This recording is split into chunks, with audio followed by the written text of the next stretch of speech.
Chapter 13. Here's the thing about flies.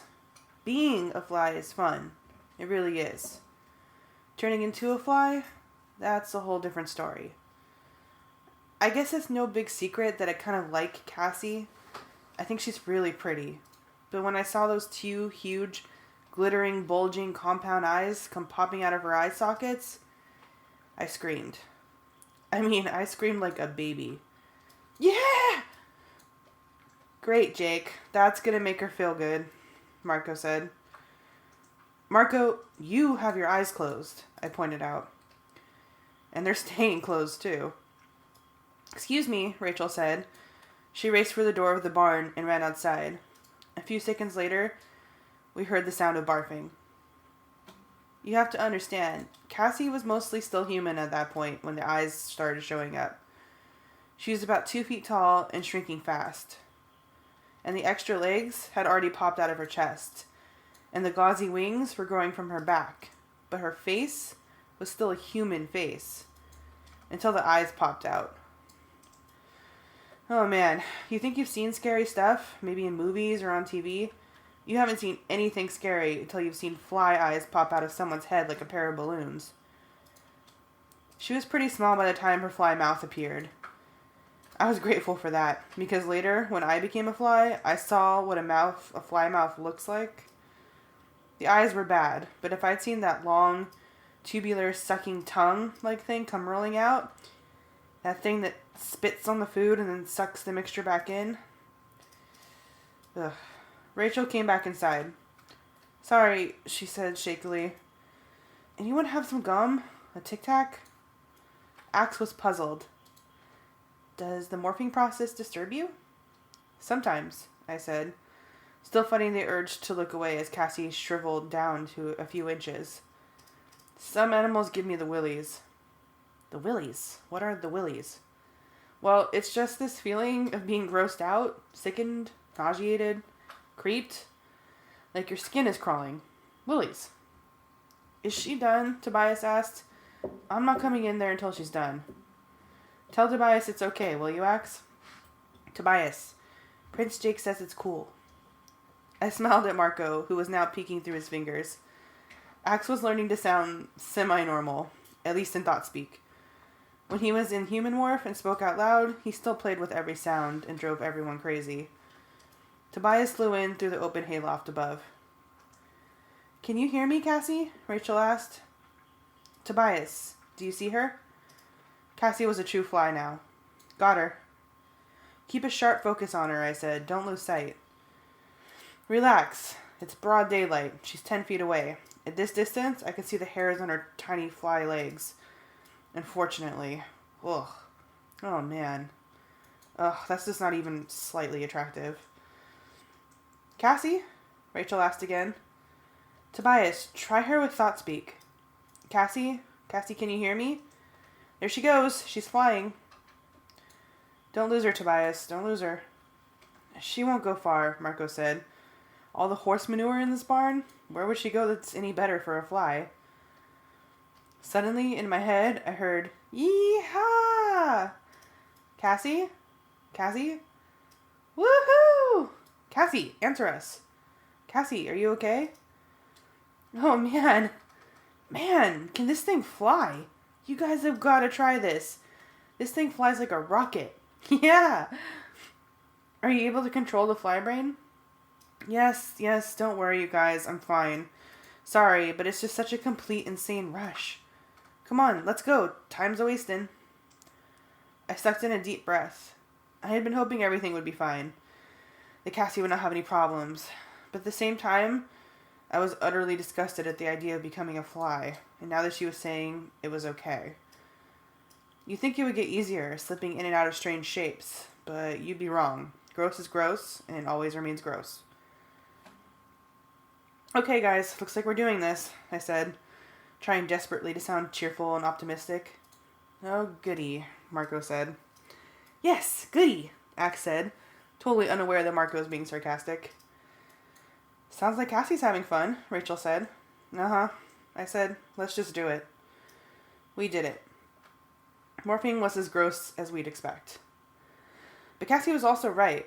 Once you were in the morph, once you got used to the fact that your vision was like 1,000 tiny TV screens, each showing a slightly different picture, once you got done freaking out about the way your nasty fly tongue stuck out, once you got past the bizarre combination of hooks and bristles and hairs that make up your fly leg, once you got past the fact that nothing looks right or familiar when you're only about an eighth of an inch long, and mostly once you stop thinking about that stupid fly movie, well, then it was cool.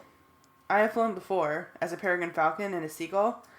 Both were cool. I mean, the falcon go like 175 miles an hour in a dive. Faster than a stock car. Faster than small planes. But flying as a fly is totally, completely insane. A housefly beats its wings 200 times per second. Say hello there out loud. In the time it took you to say that, a fly's wings beat 200 times. A fly moves at about 4 miles per hour, which doesn't sound very fast compared to a falcon hitting almost 200 miles per hour. But trust me, when you're an eighth of an inch long, 4 miles an hour is like warp factor 9. And what's really cool is you can do that going down, going left, right, or straight up. And you can change direction in no time. 1 minute you're shooting straight ahead like a bullet. The next tenth of a second you're going straight up. Cassie was right. It was gross, but it was fun. Yee-haw! Axe yelled. Whoa! I cried as I blasted straight up at what felt like the speed of light. We are ugly as sin, but we are so cool, Rachel exulted. Let's go find some dog poop, Marco said. Kidding, he added a second later. Just kidding.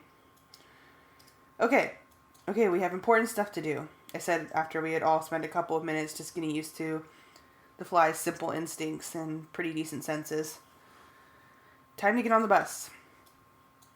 Tobias was the bus. The hospital was a couple miles away. Flies are fast in relative terms, but in actual speed, Tobias was a lot quicker. It would have taken us hours. Tobias could carry us there in a few minutes. Hop on the big feathery guy, Cassie said. Aim for the back of his neck. We don't want his wings or tail knocking us off. It's just a good thing I know you guys, Tobias said. My own little necklace of houseflies. It's enough to gag a maggot. Gag a maggot? Marco echoed. Gag a maggot? Hey, pal, don't be dissing our kids that way. Yuck, Tobias commented, and then we were off. Chapter 14. I clung to Tobias's feathers. It was easy enough to do. Fly legs can grab onto glass, or hang upside down on a ceiling. I could feel the wind whipping around me. It rattled my wings and actually whistled through the chinks and joints of my tiny exoskeleton. An incredible array of aromas assaulted my sensitive antenna. Unfortunately, the main things my fly brain seemed interested in were anything sweet, anything rotting, or anything decayed and putrid. This is a little like that shroom morph I did early on, Rachel pointed out. The same interest in dead meat. Suddenly, a monster! It loomed huge in my compound eyes, smaller than me, but still way, way too big. What the? I yelped. What? What is it? Cassie asked. Oh man, I think it's a flea. Looks like about the size of a poodle, but not even slightly cute. Wait a minute, Tobias cried. Are you telling me I have fleas? Just one that I've seen, I answered. Now he's gone. He probably jumped off. Actually, I was lying. The flea was working his way along Tobias's skin beneath the feathers, looking for a good place to sink its penetrating, bloodthirsty tongue. But somehow, I didn't think Tobias would want to hear that. Okay, we're at the hospital, Tobias said. I'll take a low pass, and then tell you guys when to jump off. Kind of like an old war movie. You guys are the paratroopers. Good example, Marco said. Ever notice how in those old movies the paratroopers mostly get shot? Jake? Cassie whispered to me in thought speech so no one else could hear. Yeah? You could still drop out of this mission, she said. Everyone would understand. Thanks, but no. Tom or no Tom, the Yeerks have to be stopped. That's what I told myself anyway. I guess it was true. Okay, everything looks fine to me, Tobias said. I see an open window on the 3rd floor. No screen. You're sure? Marco asked. Marco, in light this bright, I could tell you if there was a single strand of spiderweb across that window, let alone a screen. He said spiderweb, Rachel moaned. Help me, Marco mimicked. By absolutely terrible luck, the old version of The Fly had been on TV the night before. Like fools, we'd all watched it. I don't understand what this means, Axe grumbled. Get ready, Tobias said. 3, 2, 1, bail. I leapt from his back. I opened my wings. The slipstream was so fast it sent me tumbling end over end in the air, but as my speed dropped, I quickly gained control. Everyone okay? Yeah, Rachel said. I saw the window opening, Axe said. I saw him fly past me like a buzzing, wobbling, careening jet fighter. At least I think it was him. I fell in behind, following in his wake. It turned out the Axe was wrong. What he thought was a window was actually a small sign on the side of the building. With fly eyes, you had to get pretty close to see anything, so he blazed along the face of the building for a while, trying to spot it. Keep going, Tobias called to us. You're almost there. Suddenly, I could feel a rush of cooler air billowing out at us. Here we go, I said. I turned into the current of air, and seconds later was in the relative darkness inside the building. Okay, we're looking for anything that might be a miniature yerk pool, I reminded everyone. Everyone except Axe has to be near a yerk pool, so try to remember that smell and see if your antenna pick up anything similar. I'll tell you one thing. I bet I know where the maternity ward is. I smell a large number of dirty diapers, Rachel said. Okay, let's split up like we planned. Axe and Cassie, you're with me. Rachel and Marco, be careful. Rachel and Marco peeled off and soon disappeared from sight. The 3 of us flew into what we figured was a hallway since it seemed very long and had bright lights all along it. I smell poop. I smell a banana. At least I think it's a banana. And I smell more poop, Cassie said. Say one thing for flies. If you ever need to find poop, hire a fly. Below us, barely visible, we occasionally caught sight of the big, moving oval shapes. The tops of people's heads. But with our limited sight, they seemed like floating islands of hair moving in a blurry sea. How's our time, Axe? I asked. We have used 20% of our time, Axe reported. Good. That's right on plan, I said, trying to reassure myself as much as the 2 of them. Yeah! What is it? That human tried to reach up and hit me, Axe said, but he was very slow. Hey, Cassie said. Hey, do you guys smell that? More poop? No, similar to poop, but different. A strange smell. My fly brain doesn't know what it is. I'm trying to remember. I too am smelling something, Axe reported, but not very strong. I'm thinking we turn right, Cassie suggested.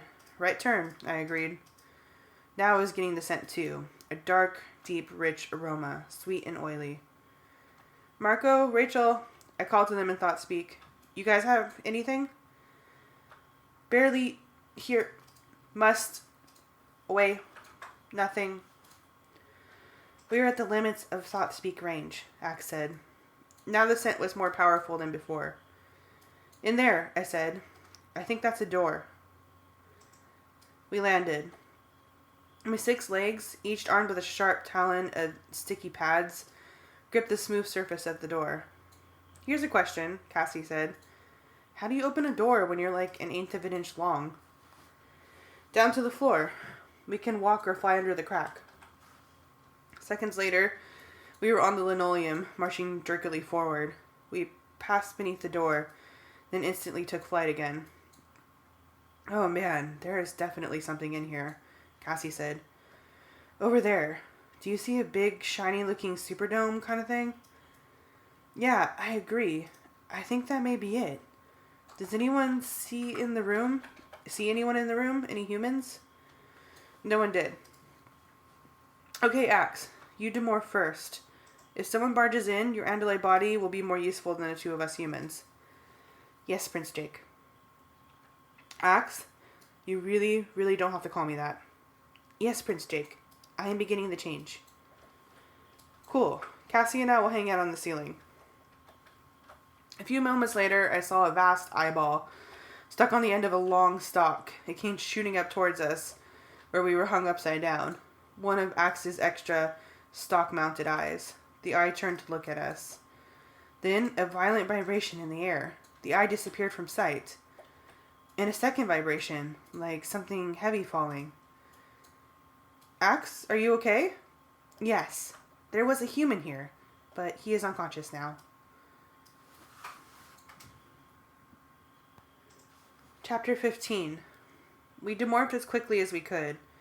When my human eyesight returned, I saw Axe, standing calmly in his andalite form. Against the far wall was the man in a white coat holding a clipboard. He was crumpled and unconscious, but alive. Knowing your brother is a controller, I did not kill this creature, Axe said. I feared it might be him. No, it's not, but that's a good instinct, Axe. Whoever this guy is, he's someone's brother, or son, or even father. I took a look first at my own body. I was barefoot, like I always was when I came out of Morph, and wearing only my silly-looking bike shorts and a tight t-shirt. Even Axe can't figure out how to morph anything more than the most minimal of clothing. But I seem to have all my usual legs and arms. You okay, Cassie? I asked. I'm fine. She pointed at what looked like a shiny superdome to us as flies.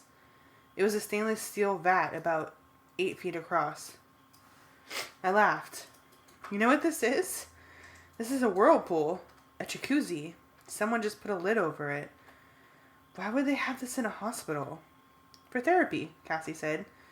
You know, for people with muscle strains or back problems. I stepped to the side of the whirlpool. I grabbed the handles on the lid and lifted. It opened easily on hydraulic hinges. I looked inside, and I recoiled. The water was sludgy, brown, and viscous, and roiling with slugs, yerks, in their natural state. Well, I said. Yerks, Axe said, with a combination of disgust and pure hatred Andalites always showed. A portable yerk pool. There must be a pool of Chondrona right nearby. Oh, there must be a small Chondrona nearby. Yerks must leave their host bodies every 3 days to return to a yerk pool. In the yerk pool, they feed it by soaking up various nutrients, but especially Chondrona rays, which are like the rays of their home sun. Chondronas are artificial sources of Chondrona rays. Can they see us? Now, I mean? No, Prince Jake. In their natural state, they are blind. I pulled slowly around the whirlpool. My foot hit something solid. The pump for the whirlpool action. It was disconnected with a wire pulled out of the wall socket. The control panel had been ripped away, exposing bare wires. Axe, what do you think would happen to all those yerks in there if the temperature of the liquid suddenly went up to, say, 120 degrees? And the liquid was all agitated? Axe looked puzzled. I believe the heat and the agitation might destroy them. Well, that would be a pity. I made a quick decision. Axe, watch the door of the hallway. Cassie, we may need you in some more dangerous morph. What have you got? Wolf? Perfect, but no howling. What are you going to do? Cassie asked. We came here to stop this sick operation, right? Well, wiping out 100 or so yerks might be a good way to start. I'm going to hook this thing back together and then jacuzzi these filthy creeps to death. There were no tools in the room, but I did find some tape and a pair of tweezers. That was all I needed. I began reconnecting the wires, red to red, blue to blue, green to green. Without the switches, the settings would all automatically be at maximum. Maximum heat, maximum jets. But all the while, in the back of my head, was this nagging feeling. It couldn't be this easy. I connected the last wire. Cassie had finished the transformation to her wolf body. She stood by patiently, like a very big, very tough-looking dog. Okay, time to boil some yerks. I reached down and stuck the plug in the outlet. It took a few seconds, but then the boiling sound began. The familiar jacuzzi bubbling. The door opened. A man and a woman, both wearing white lab coats. For a split second, they just froze and stared. "Andalite!" the woman yelped. Cassie was on her in a flash. She leapt, hit the woman hard, and knocked her to the floor. Axe moved toward the man, but the man was fast. He dodged, staying out of the range of Axe's tail. I was still behind the whirlpool, out of sight. I was trying to focus on morphing into a tiger form for a fight. But then, 2 more men, dressed in uniform as guards, came plowing into the room. The first one leveled a gun. "Axe," I said. "A gun!" Axe's tail flashed. "Ah!" the controller screamed. The hand that had been holding the gun was no longer attached to the man's arm. "Get back up to the pool area. Andalites!" the second guard screamed into a walkie-talkie. Then he drew his gun. Blam, blam! They told me later there was a third shot, but I didn't hear it. A sledgehammer blow struck the side of my head. A ricochet. For a brief second, I clung to consciousness, but then I swooned. I fell. Face down in the whirlpool. Face down in the bubbling, boiling mass of dying Yeerks.